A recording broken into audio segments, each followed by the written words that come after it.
Boa noite a todos. Para estar preservando minha família, não vou estar me identificando. Podem me chamar de Rodrigo. Moro a uns 20 quilômetros da cidade, em uma vilinha mais para a área rural. Hoje sou casado, tenho uma esposa e 2 filhas. Minha casa é simples e confortável. Meu pai já é falecido há uns anos e minha mãe mora na mesma vila que nós. Todos os dias ela vem até minha casa para ver minhas filhas e passar um tempo conosco. Mas nossa vida nem sempre foi assim. Eu tinha próximo a uns 15 anos quando tudo aconteceu. Nunca fui muito de ficar em casa. Sempre estava de um lado para o outro. Sempre gostei de pescarias, acampamentos e de fazer trilhas na mata, como posso dizer. 1 ou 2 vezes sempre nos reuníamos com os primos e amigos e íamos ao rio pescar e nadar. Perto da onde moro tem alguns rios muito bons para passar o dia com a família. Então assim o fizemos. Minha mãe sempre nos recomendava para um cuidar do outro e não voltarmos tarde, pois a noite era traiçoeira. No mesmo momento, minha avó sempre nos abençoava, que Deus abençoasse a nossa ida e também a nossa volta. E todos nós falávamos amém. Agarrávamos a rua e íamos andando perto de uns 800 metros até chegar na linha de trem. Continuávamos o caminho contando histórias e dando risada. Para nós era sempre uma festa, não faltava muito para chegarmos até o local onde tínhamos costume de ir. Ficamos surpresos, pois o caminho que fazíamos sempre era muito movimentado, e aquele final de semana não encontramos ninguém indo ou voltando, a não ser uma velha que acabou aparecendo em uma cerca de arame. O estranho é que a senhora estava saindo da mata. No momento em que estávamos passando, ela nos perguntou se estávamos indo ao rio e se íamos ficar muito tempo. Meu primo mais velho de todos respondeu que não sabia. Continuamos andando. Quando olhamos para trás, a velha já tinha sumido. Aquela senhora tinha um semblante muito estranho. Ela era bem pálida, cabelos brancos e sua roupa era toda rasgada. Conhecíamos toda aquela mata e não tinha nenhuma casa por ali. Mas então o que ela fazia no meio da mata? Chegamos no rio. Notamos que não tinha ninguém. Estranhamos, pois o local era sempre frequentado por famílias no final de semana. Mas não ligamos, aí começamos a folia na água. Quando demos por conta, o dia já tinha passado muito rápido. Estávamos em 7 pessoas. O mais novo era eu, com 15 anos, e o mais velho era meu primo, com 18.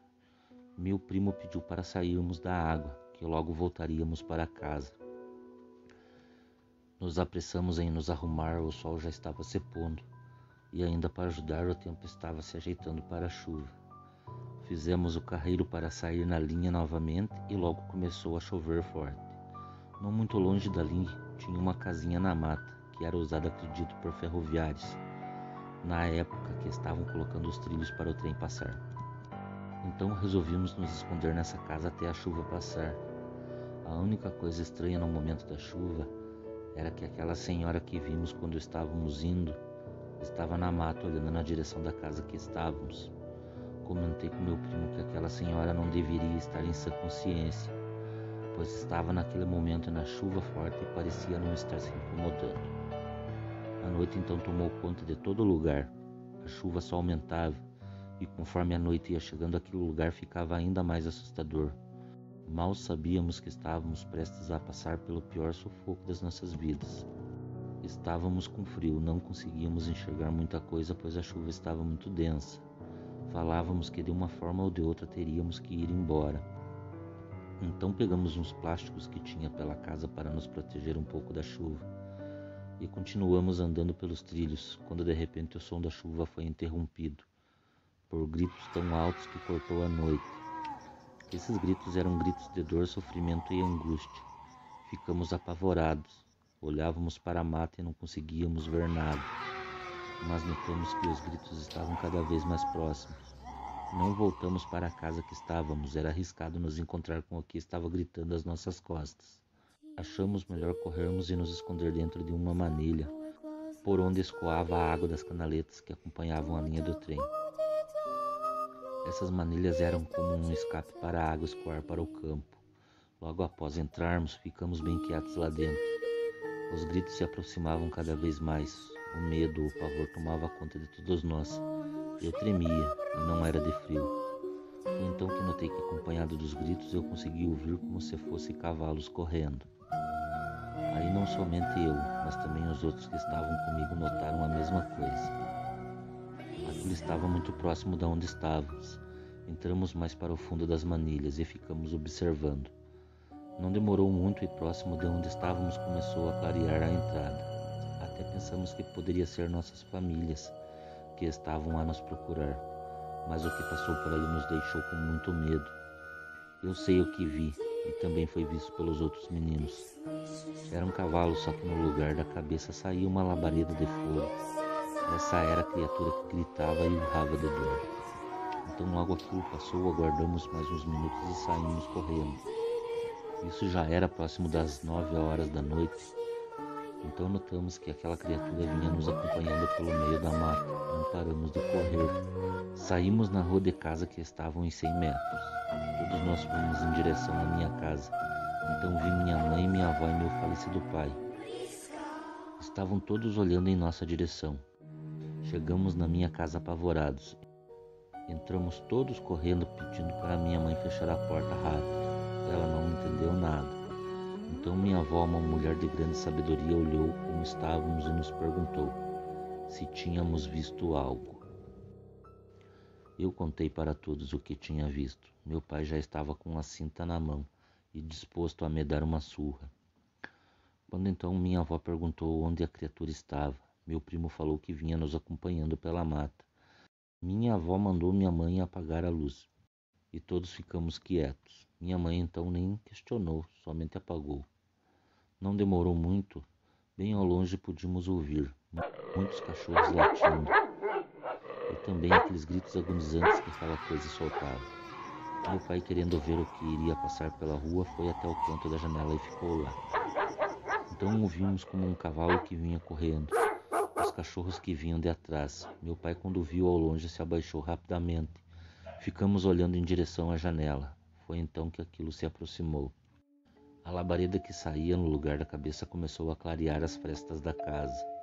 E para aterrorizar ainda mais, por isso era acompanhado de gritos. Ao longe podíamos ouvir aquilo, os cachorros de trás, e foram se afastando cada vez mais, até que aquilo já não podia mais ser ouvido.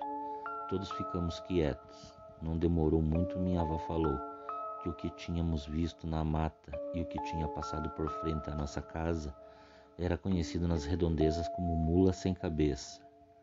Ela nos fez muitas perguntas. Até se na nossa ida ao rio não notamos nada de estranho. Nesse momento falei que sim. Falei que vimos por 2 vezes uma senhora. Na ida ela perguntou se iríamos ficar muito tempo.